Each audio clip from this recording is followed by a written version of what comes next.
So do a lot of people move to Puerto Rico? And what does that look like? They actually have to stay there for 6 months? You have to stay there for 6 months. That's like there was an this is so funny. Like I tried to look at negative stuff about, look up negative stuff about moving to Puerto Rico. And there was an article and it was like, point number 1 about it is you have to move to Puerto Rico for 6 months. Yeah. Point number 2 was no, really, you have to move to Puerto Rico for 6 months. So that's the thing. And it's hard, man. Say it's January 1st and I moved to Puerto Rico. Yeah. Right. And it's 184 days, right? Am I allowed to come home for 2 days? Yeah, yes. Just 6 months total number of days, right? But if you you get like 60 days internationally. Yeah. That are neutral days, they don't count as US or Puerto Rico. Okay. So then that you can decrease, if you are international for 60 days, you can go to 153 days in Puerto Rico. Got it. Yeah. So what is the benefit? So it's very simple. It's simple. Your total tax, state, federal, everything, because Puerto Rico is a territory, right? And you don't have to pay federal tax, right? If you move to Spain, it's another country. You do have to pay federal tax after a certain point, after I think 150,000. Everything above that, you got it. So it's you only can do this with territories,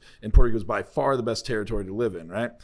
Because it's like an actual real country with actual real everything and have culture, and it's like real. I mean, like the Virgin Islands, but the tax benefit is super simple, right? Basically, your total tax, your federal tax, your state tax, all your tax is 4%. Oh, so wait, let me just dummy this down.